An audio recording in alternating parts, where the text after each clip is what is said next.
오늘 하루 어떻게 사셨습니까? 다 바쁘셨죠? 오늘도 특별히 이 바쁜 가운데서도 제 말씀을 사모해서 오신 여러분들에게 하나님의 넘치는 이 말씀의 축복과 은혜가 함께 하시기를 주의 이름으로 축복합니다. 잠깐 광고를 먼저 드리고 시작하겠습니다. 저희들이 매일 이번 잔치를 위해서 오시는 분들을 위하여 선물을 준비했습니다. 어제는 천년 세제 주방용품이죠. 그저께는 우리가 천년 비누, 오늘은 천년 샤프인데요. 이것은 써보신 우리 유장로님께서 하신 말씀이 뭐냐면 이 한방약으로만 천년으로 제조한 것이고 써보니까 진짜 이 머리가 나더란 거예요. 그리고 이 향도 굉장히 비싼 재료를 사가지고 했기 때문에 너무 좋은 거라고 이렇게 하는데 오늘 오시는 분들에게 하나씩 드리겠습니다. 그런데 제가 지금 이 말씀을 꺼내는 이유는 무엇인가 하면 원래 우리 교회에 손여진 집사님이 계시는데 이 집사님이 이런 것을 만드는데 재주가 있었어요. 그래서 저는 그냥 단순하게 생각하기를 이번 오시는 분들을 위해서 선물이 필요한데 손 집사님께 이것을 부탁하면 좋겠다, 이렇게만 생각해가지고 부탁했는데 제가 여기 들어보니까요, 이것을 만든다고요 밤을 새면서 만드신다는 것입니다. 자, 그걸 몰랐어요. 비누 만들어야 되죠. 다음에 또 어저께는 또 세제 만들어죠. 만든다고요 그 집이 전부 다 공장처럼 이렇게 늘어져 있고 제가 너무 미안한 마음이 들었어요. 그래서 이번 안식일날 우리 손진 씨 오면 제가 특별한 선물을 좀 드리려고 합니다. 여러분 다 동의하십니까? 네, 정말 너무 감사하고 가실 때 그 사랑을 여러분 뿐만 아니라 이것을 만든 그 사랑을 함께 받아서 가시면 참 좋겠습니다. 그래서 그 올리브를 공급하신 김재학 지사님께만 감사할 게 아니라 우리 손여진 지사님께도 감사하다는 이런 멘트를 우리 단톡방에 좀 올려주시면 좋겠습니다. 오늘은 특별한 주제로 또 말씀을 좀 전하겠는데요. 그것은 복음과 율법과의 관계라는 제목으로 좀 말씀을 전하고자 합니다. 인간은 행복을 추구하며 삽니다. 많은 사람들은 이러이러하면 행복할 것이라고 생각해서 이런 것들을 추구하죠. 첫 번째는 재물입니다. 왜냐하면 돈이 있으면 무엇이든지 우리가 하고 싶은 대로 다 구입하고 누릴 수가 있는 것이죠. 그래서 사람들은 이 재물을 얻기 위하여 참 열심히 일합니다. 또 명예를 추구하죠. 나이가 40이 넘으면요, 남자는 명예에 목숨을 겁니다. 그래서 제 옛날에 살던 옆집에 남 사장님이라는 분이 계셨는데 이분은 평생 고시를 준비했는데 떨어졌어요. 그래서 나이가 그때 그 당시에 60이 넘었습니다. 그런데 청학리에 그 수용당하면서, 아파트 단지로 수용당하면서 부모로부터 물려받은 그 남 사장님 아시죠? 엄청난 그 땅을 수용당해가지고요 돈이 100억이 생겼습니다. 그래서 제가 그분이 참 저를 사랑했기 때문에 저한테 이제 밭대기도 이제 이렇게 빌려주고 했기 때문에 제가 이제 축하를 갔습니다. 남 사장님, 100억이 생겼으니 이제 뭐 하시겠습니까?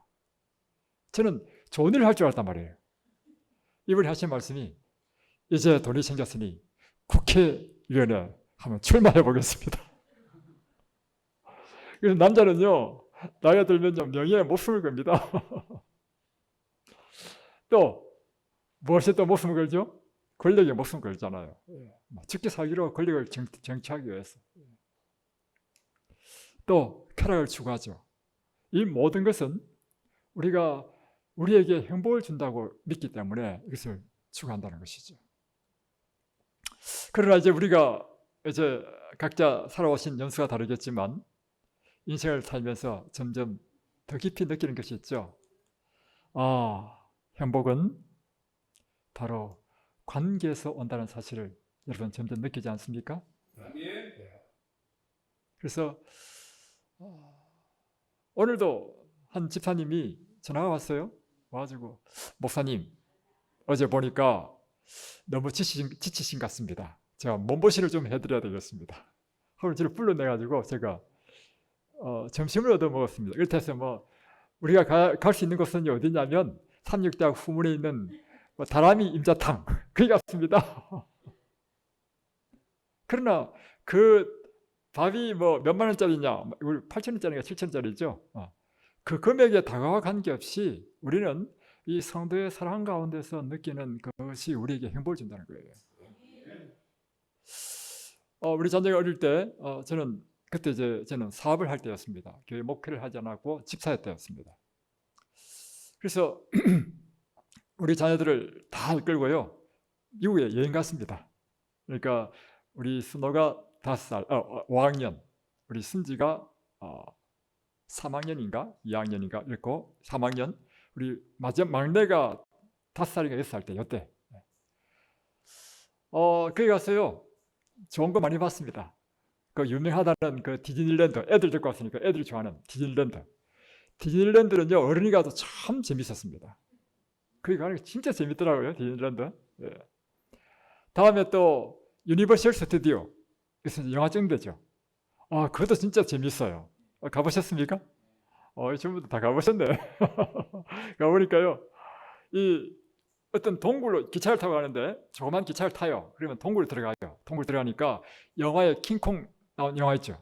그 킹콩이 막 갑자기 나타나가지고 와 하는데 막 너무너무 재밌었어.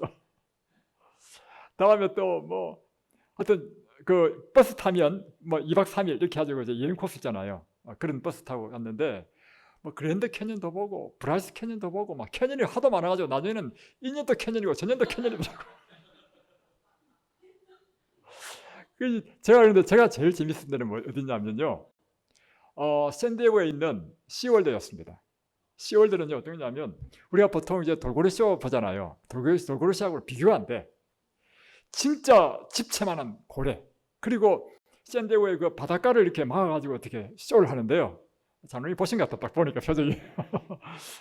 그건 진짜 제가 볼만하더라고요. 뭐냐면 큰 집채만한 고래가 이제 물살을 가르면서 쫙 오는데요. 이 조련사가 그 콧잔등에 딱 이렇게 딱 서서 막 오는 거예요. 쫙 오는 거예요. 기가 막히죠. 예, 보신 것 같아. 다음에 이 고래가요 갑자기 물속으로 푹, 이 집사님 안 보신 것 같아 표정 보니까. 푹 들어가. 그럼 조련사도 함께 없어져. 물이 조용해.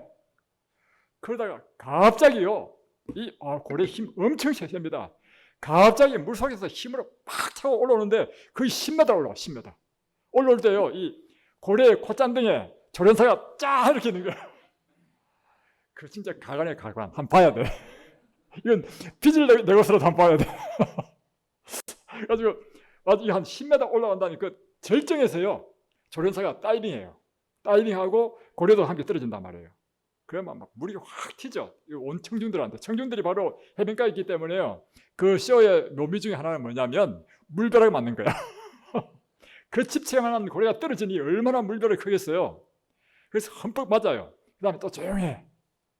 이따가 쫙 나타날 때 이 고래 콧잔등에 또 조련사가 쫙 나타나는 거예요. 기가 막힐 거야 이거 진짜. 이렇게 여행하기를 그때 뭐 2주를 했나 3주를 했나 잘 기억이 안 나는데요. 자, 이렇게 한 이유가 뭡니까? 우리 처자식들 남자의 그 책임을 뭐냐면 처자식을 행복하게 해주는 거 아닙니까, 그죠? 그래서 제가 우리 자녀들과 처자식을 행복하게 해주기 위해서 그금 1,000만 원을 썼단 말이에요. 1,000만 비행기값 뭐 해가지고. 그래서 드디어 이제 미국 여행을 다 마치고 이제 한국에 오기 전에 한 방에 삐들 앉혔습니다. 제가 일장 연설을 했습니다. 얘들아, 내가 너희들을 행복하게 해주기 위해서 그금 1,000만 원을 썼다. 지금부터 이번 여행에서 가장 재밌었던 것을 한 가지씩 이야기해라. 저는 어떻게 생각했냐면 분명히 디즈니랜드를 이야기할 것이다. 디즈니랜드는 진짜 재밌어요. 또 하나는 그 유니버셜 스튜디오를 이야기할 것이다. 그도 아주 재밌어요. 왜냐하면 진짜로 그 총을 빵 쏘면 그 높은 데서 떨어져. 그죠? 보신 것 같아요. 그래서 그걸 이야기할 것이라 했는데 처제가 이야기하기를 아빠, 저는 이번 여행에서 제일 좋았던 것은요, 날마다 여행이 끝나고 나서 호텔에서 그 호텔마다 수영장 있잖아요. 수영장에서 아빠, 엄마, 동생과 함께 수영할 때가 제일 행복했어요. 왜 말을 하는 거예요? 그래서 야, 다음 둘째, 너 순지야, 너는 뭐가 제일 좋았냐? 아빠 저도 날마다 수영장에서 아빠, 엄마, 오빠, 동생과 함께 수영하는 게 좋았어요. 세 아이가 다 그런 거예요. 가만히 생각하니까 이럴 것 같으면 내가 1,000만 원을 쓰지 않고 그냥 한국에서 수영장을 가도 되는데. 그래서 제가 마지막으로 제 아내한테 물었죠. 여보, 야, 당신은 그러면 이번 여행에서 뭐가 제일 좋았어요? 제 책 하는 이야기가, 그것에 우리가 갈 수 있었던 것은 뭐냐면, 제 처의 이모님이 10년 전에 이민을 가셔서 그게 목회를 하고 계셨고 그게 집이 있었어요. 그래서 우리가 그걸 본거지로 여행 갈 수 있었단 말이에요. 그래서 10년 만에 이모를 만난 거야. 그래서 어느 날 밤을 새면서 지나온 이야기를 했던 것이 가장 행복했다는 거예요.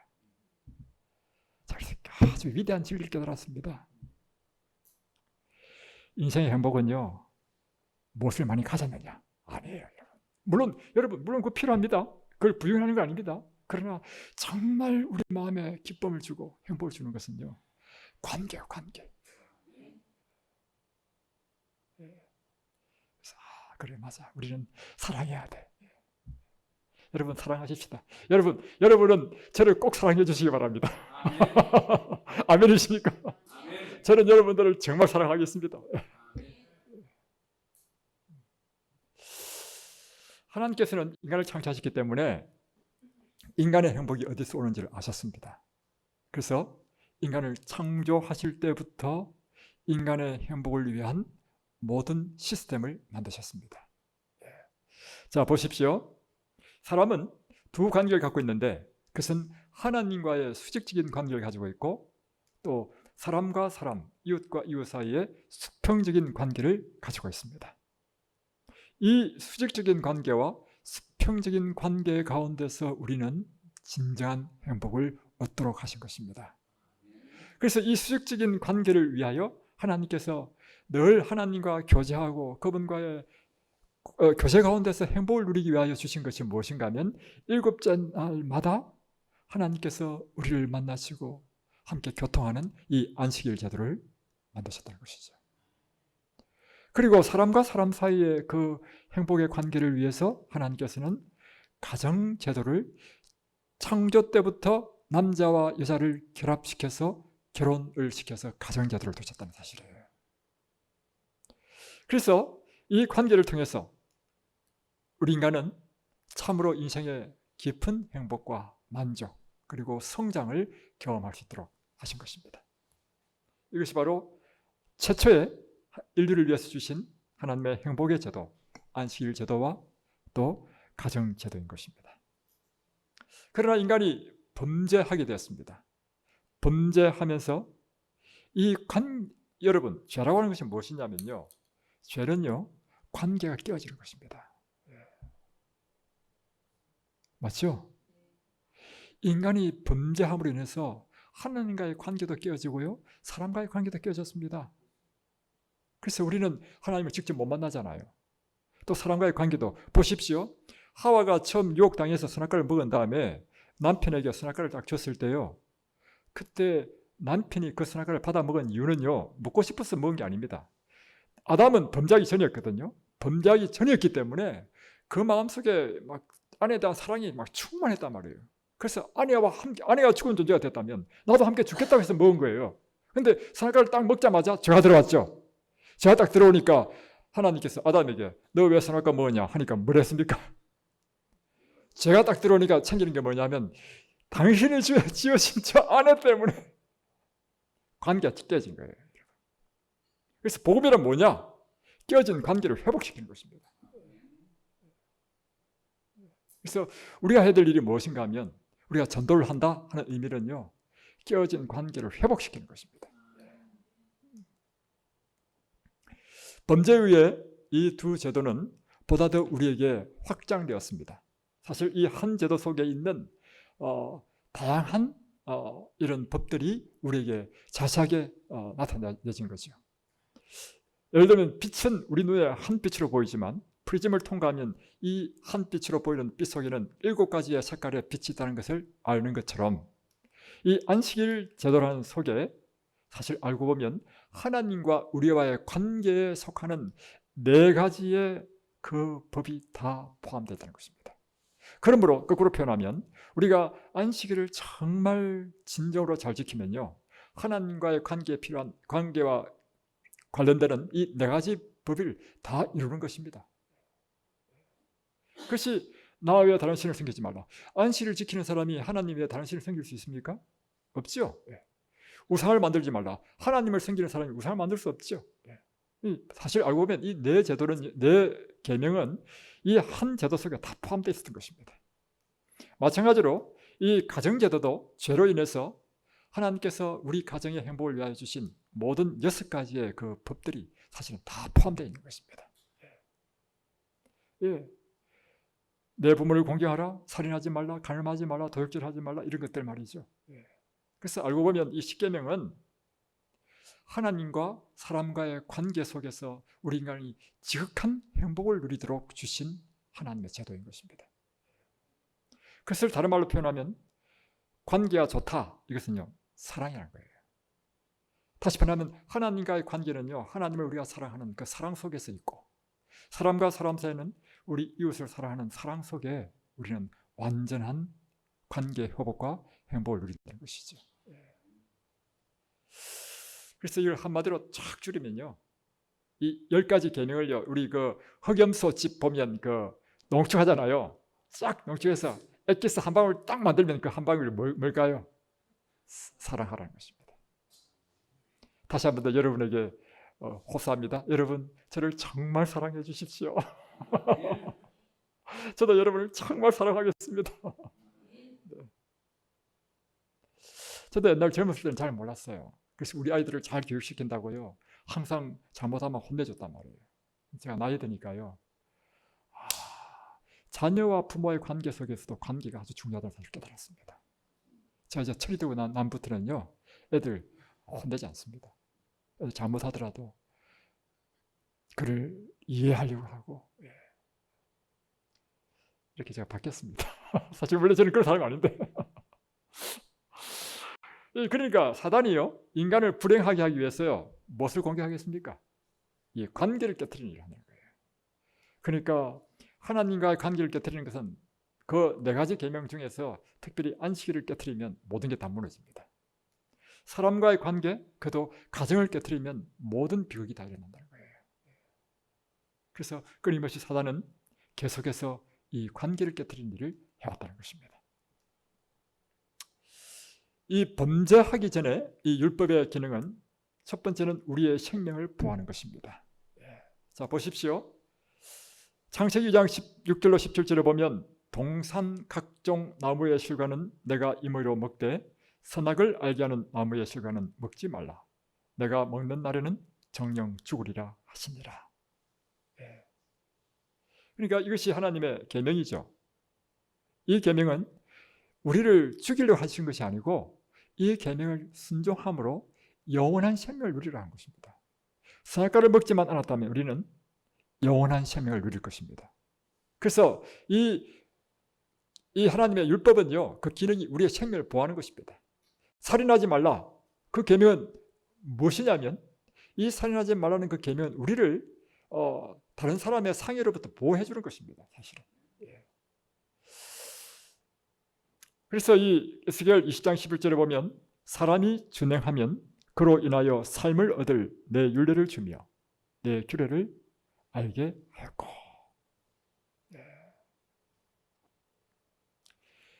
이 하나님의 말씀을 준행하면 우리가 삶을 얻고 또 우리가 생명을 얻게 된다는 것이죠.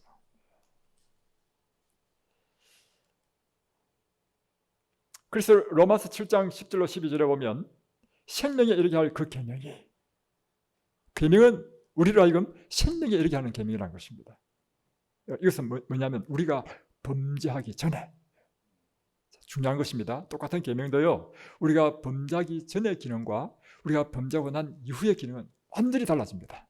자, 보십시오. 이러보건대 율법도 거룩하며 계명도 거룩하며 의로우며 선하도다. 원래 하나님께 주신 이 계명은요, 우리의 생명을 보호하기 위한 것이고, 이 율법은 거룩한 것이고, 또 의롭고 선한 것입니다. 두 번째, 이 율법은 우리로 하여금 죄를 깨닫게 하는 역할을 합니다. 그러니까 하나님께서 선악과를 먹지 말라 하는 이 명령은 다른 말로 표현하면 이 아담과 하와에게 선악과를 먹는 것은 죄구나. 하나님의 명령을 어기는 것이 다 죄잖아요. 그래서 죄구나. 그것을 깨닫게 하는 거예요. 로마서 7장 10절에 보면 그런즉 우리가 무슨 말 하리요? 율법이 죄냐? 여러분, 율법이 죄입니까? 그럴 수 없느니라. 율법으로 말미암은 그는 내가 죄를 알지 못하였나니 곧 율법이 탐내지 말라 하지 아니하더라면 내가 탐심을 알지 못하였으리라. 탐심이 죄인지 어떻게 알았냐면 하나님께서 율법에 탐심이 죄라고 딱 하니까 이 탐심이 죄구나. 이한자의 그 선교사 그 비디오를 봤는데요.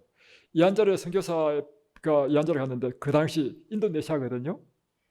인도네시아 그 식인종 마을에 갔어요.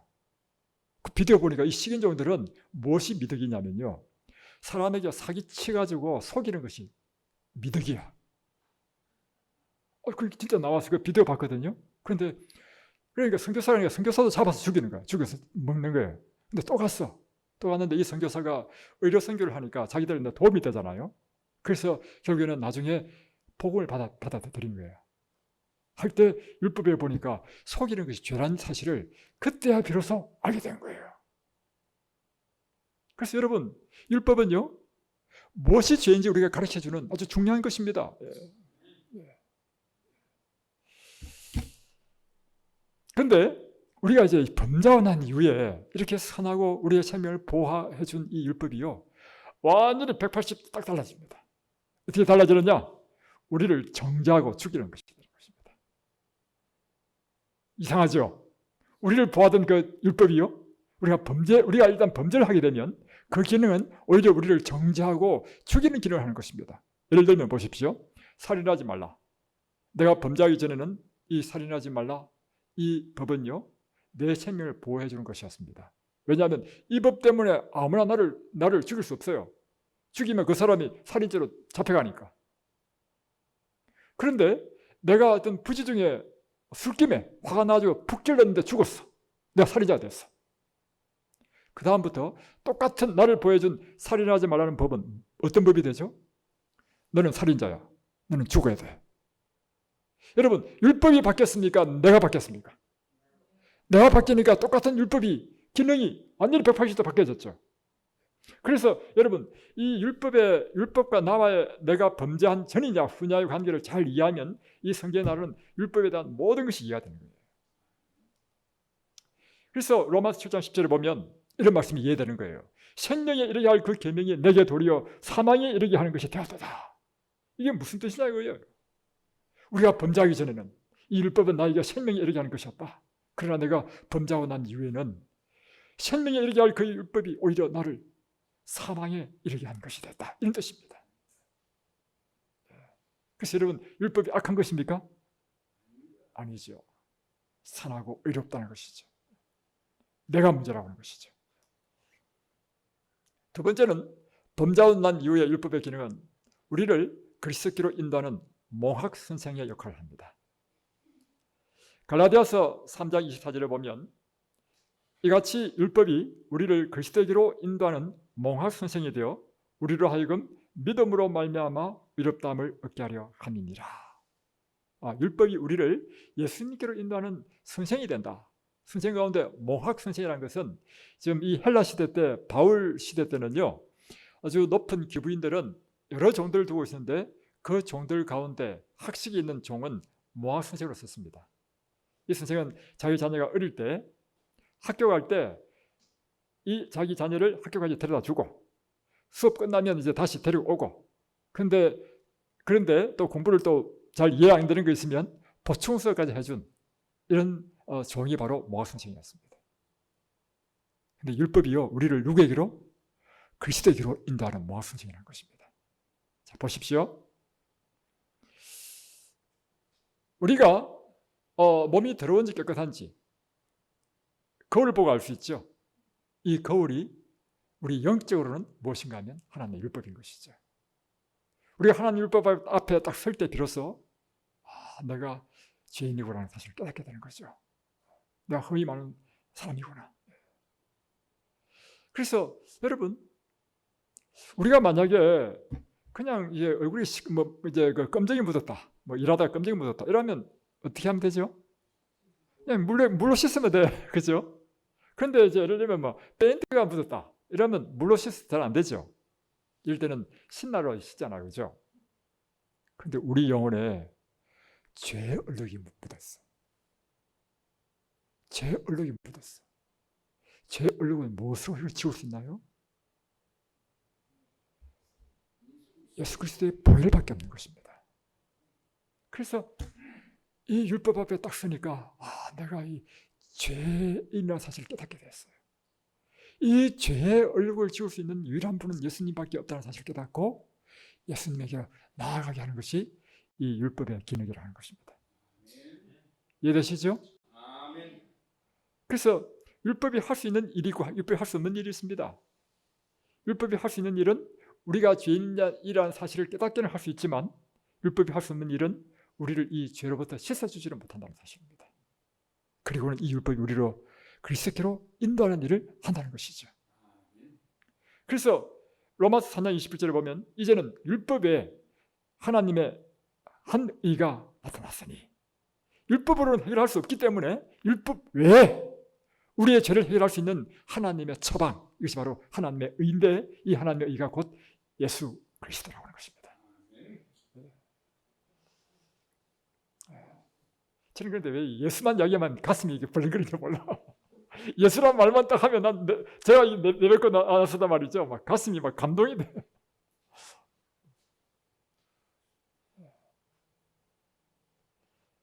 우리를 구원하실 분 예수님. 그래서 우리가 예수님께 한단 말이에요. 그 보혈로 씻음을 받고. 그리스도인의 가장 큰 특권은 무엇인가 하면 우리는 날마다 우리의 죄의 얼굴을 씻을 수 있는 그리스도의 보혈의 셈이 있다는 사실입니다. 우리가 날마다 사실은 잘못과 실수를 많이 하잖아요. 그러니까 말을 툭 내뱉었는데 보니까 말을 잘못했어. 이런 경우도 있잖아요. 사실은 우리 얼마나 많습니까? 그래서 또 하나는 뭐냐면 우리가요 하나님께 가까이 가면 가까이 갈수록 양심이 더 예민해져요. 옛날에는 죄라고도 느끼지도 않았던 것들이 하나님께 점점 가까이 가면 가까이 갈수록 내 마음에 일어나는 조그만 생각도 이게 양심에 갇히게 돼. 우리의 특권은 무엇인가 하면 우리에게 예수님의 보혈이 있다는 거예요. 날마다 예수님의 보혈로 용서를 구하고 용서를 받고 씻음을 받고, 이것이 그리스도인의 가장 큰 특권입니다. 그래서 우리는요 왜 의인이냐? 내가 잘못한 게 하나도 없고 항상 올바르고 의로운 일만 했기 때문에 의인이 아니고요, 날마다 보혈의 셈으로 씻으니까 우리가 의인이 되는 거예요. 그러니까 얼마나 그러니까 이 모든 것이 하나님께 감사한 거예요. 그것이 하나님께 있는 것입니다. 그죠? 그래서 씻음을 받고 다시 하나님의 율법 앞에 딱 서면 예수님의 그 보혈로 우리를 씻어주셨기 때문에 우리가 깨끗한 하나님의 의의 옷을 입은 그 마음의 깨끗함을 누리는, 마음의 정결을 누리는 그 기쁨을 우리는 누린다는 사실이에요. 그래서 상황에 따라서 율법의 역할은 바뀝니다. 자, 보십시오. 범죄하기 전에는 이 생명을 보호해주고 범죄를 예방해주는 역할을 하다가 우리가 범죄하고 난 이후에는 이 율법은 우리를 정죄하고 죽이고 그러면서 우리로 하여금 그리스도로 인도하는 몽학 순생의 일을 하게 된다는 것이죠. 그래서 우리가 예수님께 갔습니다. 다시 씻음을 받았습니다. 이제 구원받은 이후의 율법의 기능은 다시금 우리의 생명을 보호하고 범죄를 예방하는 역할을 하는 것입니다. 이제 딱 정리해야 되죠. 예. 구원받은 사람은 이제 하나님의 백성이 되었으니 하나님의 법에 따라 살아야 되는 것입니다. 그런데 우리가 구원받은 이후에도 우리가 사실 의를 향할 능력은 우리에게 없습니다. 그 능력도 누가 주신다고요? 예수님께서 무엇을 통해서? 예, 그렇습니다. 그래서 그리스도께서는 우리를 죄 용서, 칭의를 해주실 뿐만 아니라 그분은 우리로 하여금 계속해서 거룩한 삶을 살게 하는 성화의 능력도 주신다는 것입니다. 그래서 여러분, 우리가 그냥 예수님이 나를 죄를 용서해 주셨다, 이 차원에 머물면 안 됩니다, 여러분.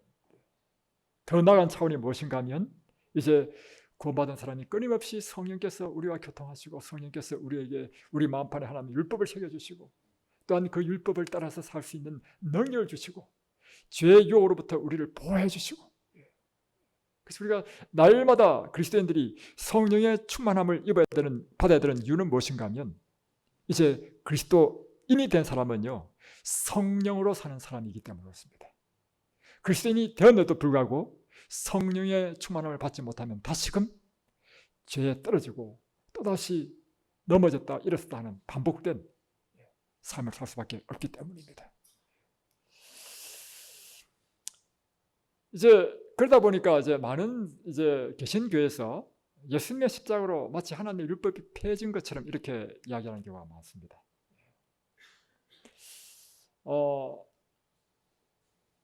왜냐하면 골로새서 2장 14절에 보면 우리를 거스리고 우리를 대적하는 의문에 쓴 정수를 도말하시고 자하여 버리사 십자가에 못 박으셨다 하니까 예수님께서 십자가에 죽으실 때 우리의 죄를 용서해 주실 뿐만 아니라 이제 이 율법으로부터 우리를 완전히 벗어나게 하는 율법을 폐하셨다, 이렇게 주장하는 사람이 있다는 것이죠.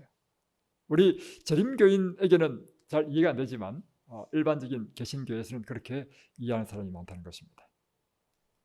그래서 예수님의 십자가는 율법을 폐했습니까? 아니요. 율법을 폐한 것이 아니고요, 율법의 정죄로부터 우리를 구원해 주신 것입니다.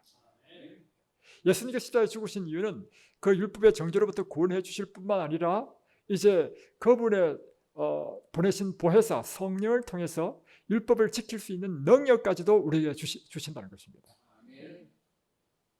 그래서 성경에 말하는 율법에는 어떤 것이 있는지를 한번 살펴보면 십계명, 이게 도덕법인데 십계명만 있는 것이 아니고 다른 법도 있어요. 하나씩 보겠습니다. 한 3가지가 있는데 그 중에 딱 2가지만 한번 보겠습니다. 이 도덕법은 출애굽기 20장 1절로 17절에 나오는 십계명입니다. 이 십계명을 통해서 하나님의 품성과 인간의 도덕적 생활 규범을 규정한 것이죠. 나 외에 다른 신을 섬기지 말라, 살인하지 말라, 이런 것들이죠. 여러분, 이 도덕법은 언제까지 필요할까요? 사람이 존재하는 한 필요하죠. 그러므로 이 도덕법은 영원히 존재하는 것입니다. 예수님의 십자가로 이 도덕법을 폐할 수 있나요? 없습니다. 자, 십계명 보겠습니다. 이게 십계명입니다. 이 십계명은 인간이 존속하는 한 필요한 도덕적인 규범이죠. 그 가운데 특별히 다른 것은 사람들이 문제가 안 되는데 무엇이 문제되냐면 4번째 계명인 안식일을 기억하여 그렇게 지키라, 이것은 사람들이 자꾸 바뀌었다는 거예요. 폐해졌다는 거예요. 그래서 우리는 이제 예수님께서 부활하신 이 부활일인 부활의 날인 썬데이, 주일을 이제 우리는 지켜야 된다, 이런 이야기를 하는데 이것은 성경에 없고 이 율법이 변개되지 않았다는 사실을 우리가 이해할 때 그것은 잘못됐다는 것을 알 수 있는 거죠. 자, 2번째 법은 제사법이 있습니다. 이 제사법은 양 잡는 거죠. 쉽게 표현하면 양 잡아서, 이 무엇을 나타내는 거죠? 우리가 이제 아담이 범죄하고 난 이후에 처음으로 하는 것이 양을 잡아서 피를 흘리는 일을 했습니다. 그리고 이스라엘 백성들은 계속해서 제사를 드렸는데 그 제사 의식의 핵심은 양을 잡아서 죽이고 피를 흘리는 것이었습니다. 이것은 무엇을 나타낸 것이냐면 우리를 대속해서 죽으실 예수님을 표상한 것입니다. 그러므로 이 제사는 언제까지 필요할까요? 예수님께서 이 땅에 오셔서 우리를 위하여 십자가에 죽으실 때까지 이 제사가 필요한 것이죠. 예수님이 돌아가신 이후에도 필요할까요? 필요 없는 거죠. 예, 그죠? 예, 그래서 우리가 이제 이 폐해진 것은 예수님께서 십자가에서 폐하신 법이 있어요. 그래서 바로 이 의문에 속한 이 제사 제도인 것입니다. 성수를 통해서 끊임없이 이스라엘 백성들은 다시 오실 예수님, 그 예수님이 우리를 죄로부터 구원해 주실 그 희생을 상징하는 이 제사의식을 통해서 그리스도를 믿는 믿음을 나타내는 것입니다. 그래서 예수님께서 죽으실 때 이루어진 것이 뭐냐면 성소의 휘장이 위에서부터 아래로 쭉 찢어졌습니다. 다시 말하면 이제 성소 봉사는 끝났다는 것입니다. 실체가 와서 이제 이 상징은, 표상은 이제 끝을 맺었다는 것이죠. 갈라디아서 3장 19절에 보면 그런즉 율법은 무엇이냐? 범법함을 인하여 더한 것이라. 천사들로 말미암아 중보의 손을 빌어 베푸신 것인데 약속하신 자손이 오시기까지 있을 것이라. 이 율법은 무엇이죠? 율법이 무엇이냐? 이 율법은 어떤 율법입니까? 의문의 율법, 제사율법이에요. 제사에 관련된 율법. 그래서 이 율법을 이와 같은 이해를 하지 못하면 이 보라고 율법은 약속하신 자손이 오시기까지 있을 것이라. 그러니까 예수님이 오셨으니까 십계명은 폐했다. 이렇게 말하는 사람은 이 성경을 제대로 이해하지 못한 사람입니다. 그죠? 그래서 율법에는 이와 같이 도덕적인 율법이 있고 제사의 율법이 있다는 사실을 이해를 하시고 다음에 예수님으로 인해서 폐해진 율법은 예수님을 상징했던 제사제도가 폐해졌다. 그래서 표현은 도덕적인 율법이든 의문의 율법이든 표현은 다 율법이에요. 그래서 우리가 앞뒤 문맥을 봐가지고 이 율법이 폐할 수 없는 도덕법인지 아니면 폐해진 의문의 법인지를 우리가 이해하면 된다는 것이죠. 자, 성경에 나타난 두 가지 율법이 있습니다. 첫 번째는 도덕적인 율법입니다. 또 하나는 의문의 율법입니다. 그런데 똑같은 율법인데요, 어떤 때는 율법은 완전하고 우리 영혼을 소생시키시고 그런 영혼이 존재하고 그리스도로 인하여 완전케 되었고 더욱 굳게 세워지고 심판의 표준으로 이렇게 기록되는가 하면, 또 다른 본에 보면 율법은 무익하다, 율법은 구세주 오시기까지 존재한다, 율법은 그리스도로 폐졌다, 율법은 도말되었다, 우리의 판단의 척도가 되지 못한다, 이렇게 상반되는 이 기술이 있단 말이에요. 기술이. 그럴 때 우리가 무엇을 알아야 되느냐면 율법은 두 가지 종류의 율법이 있다. 도덕적인 율법은 영원히 존재하는 완전한 것, 예수님께서 오히려 완전케 하신 것. 그러나 폐해지고 도말되고 하는 것은 다 어떤 율법이라고요?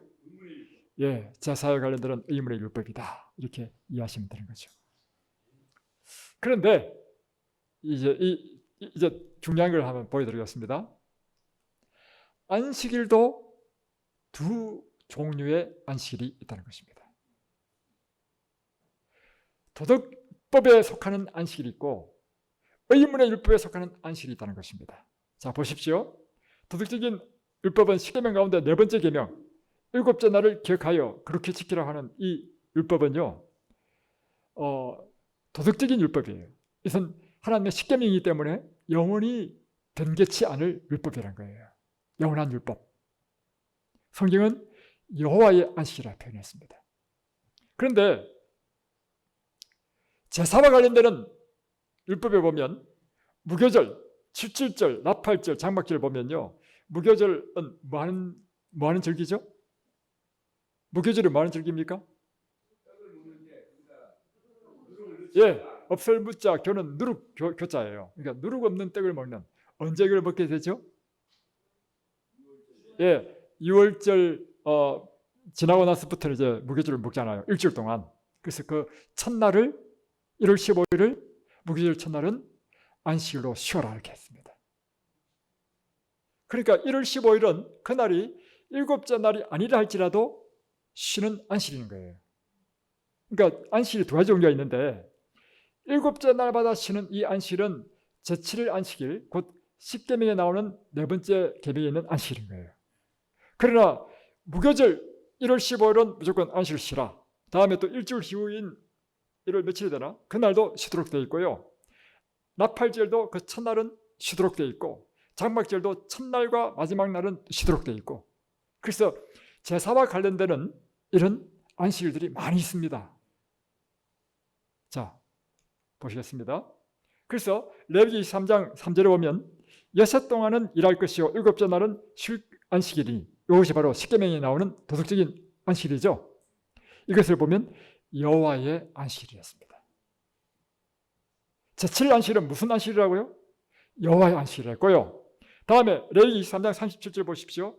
일곱째 달 15날부터 이래 동안 여호와의 절기를 지킬 것이며, 이게 뭐냐면 장막절이에요.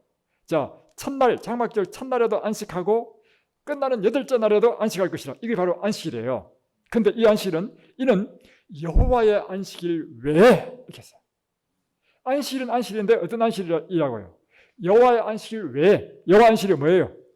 제7일 안식일 외에 우리가 지킬 절기 안식이라는 것입니다. 두 종류의 안식이라는 거예요. 네, 자, 다음.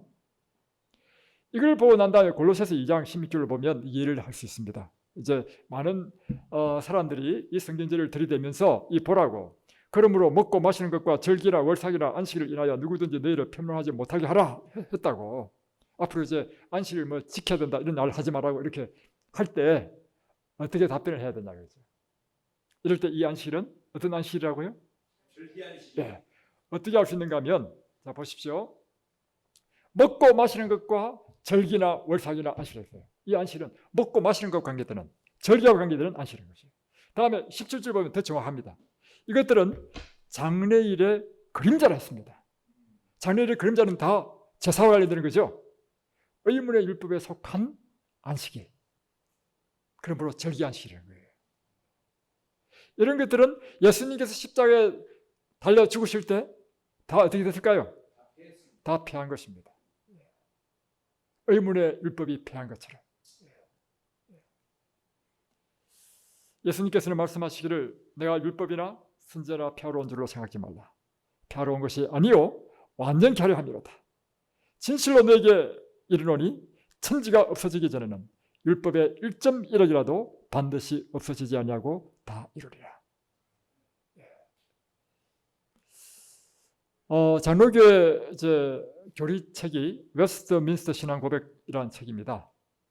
장로교회는 무엇을 믿는가? 특별히 율법에 대해서 한번 보겠습니다. 이걸 한번 보시고 이 장로교회 율법이 재림교회의 율법에 대한 내용과 일치하는지 다른지를 한번 차이를 한번 찾아보십시오.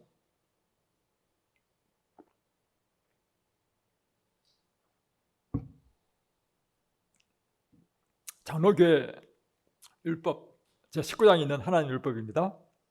제2장. 이 율법은 아담이 타락한 후에도 악에 대한 완전한 규칙으로 존속하게 되었다.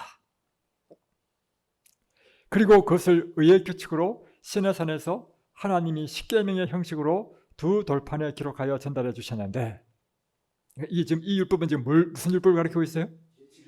예, 도덕법을 가르치고 있죠. 도덕법. 자, 네 계명은 하나님께 대한 우리의 본분을 포함하고 있고, 나머지 6계명은 사람에 대한 우리의 본분을 포함하고 있다. 이 십계명에 대한 거죠. 그 다음, 자, 이 십계명 곧 도덕법은 불신자들뿐만 아니라 의롭다함을 받은 사람들을 포함해서 모든 사람들이 영원토록 그것에 복종케 한다. 또 보세요. 또한 그리스도께서는 복음으로 도덕법의 이 같은 의무를 전혀 폐하지 않고 오히려 더욱 강화시키신다. 자, 그러면 장로교회가 믿는 이 율법에 대한 내용과 안식일교회가 가르치는 율법의 내용이 같습니까? 다릅니까? 같습니다. 똑같죠? 그런데 뭐가 다릅니까? 안식일에 이 도덕법 속에 안식일이 포함되어 있습니까? 포함되어 있죠. 그런데 분명히 이렇게 가르치고 있는데 안식일에 대한 이야기만 딱 하면 안식일은 주일로 바뀌었다는 거예요. 모순이죠. 참 놀랍습니다.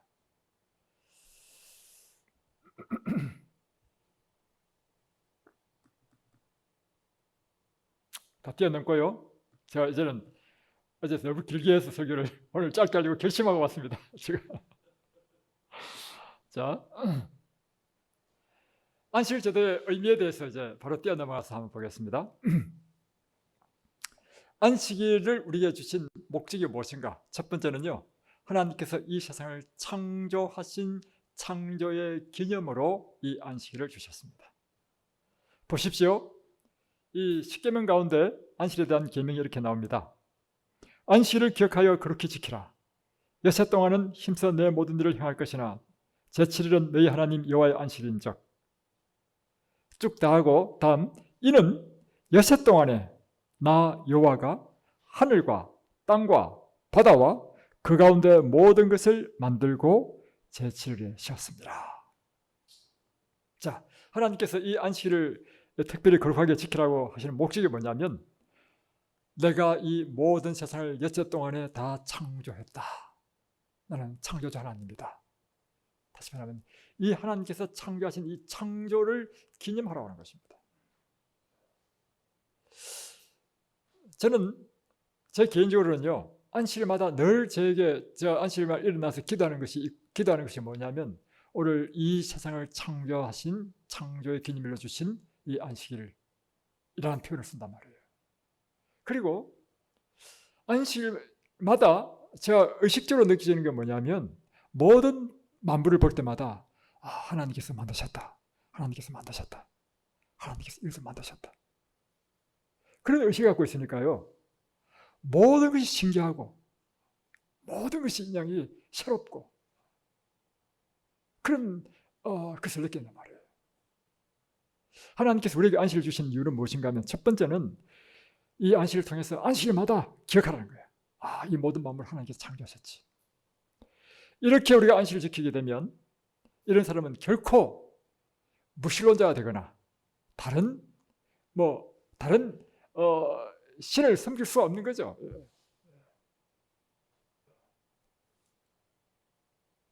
여러분, 이 모든 세상은 누가 만드셨죠?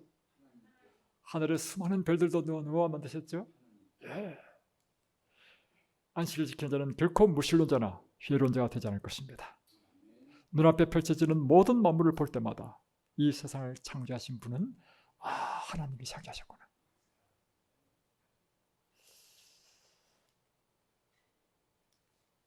이 세상의 이 모든 아름다움을 하나님께서 창조하셨습니다.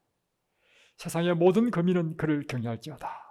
저가 말씀하심에 이루었으며 명하심에 견고히 있었도다. 너무 예쁘죠? 누가 만드셨다고요?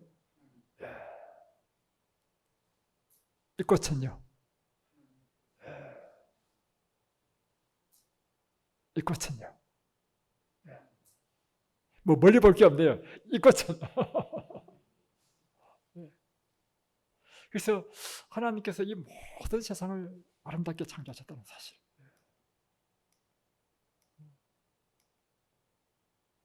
얼마나 예쁩니까? 이 겨울에 이 먹을 걸 찾으러 나왔다가 눈이 덮인 논에 주둥이를 박았겠죠. 그래서 잔슬이 묻은 이 정말 이 한 피조물의 아름다운 모습을 보십시오. 생명이라는 것은 하나님의 무한한 사랑의 선물인 것입니다. 이 세상의 모든 피조물을 볼 때마다 하나님의 그 놀라운 이 사랑을 느끼는 거죠. 그러나 제가 발견한 바로는 이 세상에 가장 아름다운 것은 사랑이에요, 사랑. 먼 수평선, 황홀한 빛깔의 노을 속에 지는 태양, 봄 언덕에 돋아나는 새싹과 향기 가득 퍼지는 꽃내음, 하늘을 고운노래로 채우는 작고 예쁜 새들. 우리가 조그만 눈을 돌려보면 세상은 아름다움으로 가득 차 있습니다. 그리고 그것은 하나님이 우리를 얼마나 사랑하시는가를 우리에게 말해주고 있는 것입니다. 하나님께서 온 우주와 천년계, 그리고 그 가운데 있는 사람을 지으신 창조주라는 사실을 매 안식일마다 기억하고 그분께 감사와 찬양을 드리는 우리 인생의 행복이요. 창조주의 완전한 지혜와 능력을 신뢰하고 우리를 위해 세우신 원대한 계획을 이해할 때 우리의 삶은 새로운 의미와 목적을 가지게 되는 것입니다. 두 번째, 하나님께서 우리에게 안식을 주신 목적은요, 우리에게 복을 주시기 위해서인 것입니다. 창세기 2장 1절로 3절을 보면 하나님께서 천지 만물을 다 창조하시고 일곱째 날이 이를 때 하나님께서 지으신 일이 다음으로 일곱째 날에 안식하시니라 하고는 하나님이 일곱째 날을 복주사 했어요. 복을 주셨다. 거룩하게 하셨다. 안식은 그래서 복받는 날입니다. 하나님께서 이 안식을 주신 이유는요, 우리에게 복을 주시기 위해서. 우리 인생은 절대적으로 하나님의 복이 필요해요. 우리는 절대적으로 하나님의 은혜 안에 사는 사람들입니다. 우리는 이 안식을 통해서 하나님의 충만한 복을 받아야 되는 것입니다. 하나님께서 이 안식을 주시는 복은 무엇인가? 제가 한번 생각해 보니까요, 제가 안식일날 받는 복을 한번 나열해 봤습니다. 저는 안식일날 이런 복을 받습니다. 하늘의 평안, 기쁨, 심령의 즐거움, 우리를 새롭게 하는 것, 심령의 만족, 관계 회복, 용서, 하나님과의 일치감, 치유, 회복, 자유, 그리고 궁극적인 복은요, 영생을 주신다는 것입니다. 그래서 여러분, 우리가 예수 그리스도를 믿음으로 구원을 얻지만요, 구원 얻은 사람이 이 안식일을 계속 지키면 그 사람은 반드시 영생을 얻습니다. 아멘이십니까? 그래서 이 땅에서 여러분, 그래서 안식일마다 제발 여러분 집에 가지 마십시오. 안식일은요, 해가 지기까지 함께 이 안식일을 누리고,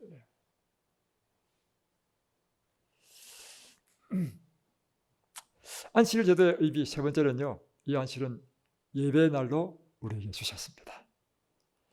레위기 23장 3절에 보면 여섯 동안은 일할 것이요 일곱째 날은 쉴 안식일이니 성회의 날이라.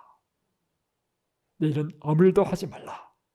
이는 너희가 거주하는 각처에서 지킬 여호와의 안식일이니라.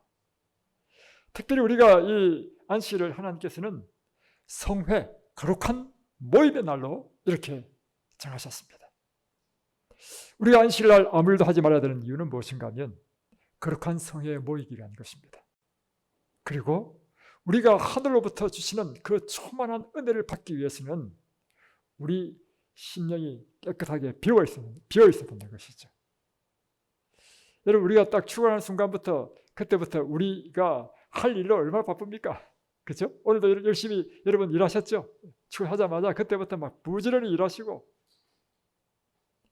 그래서 안식일날 우리가 일을 하지 말아야 되는 이유는 그런 일을 하지 말아야 우리가 하나님과 온전히 교통하고 하나님께서 주시는 축복을 받을 수 있기 때문인 것입니다.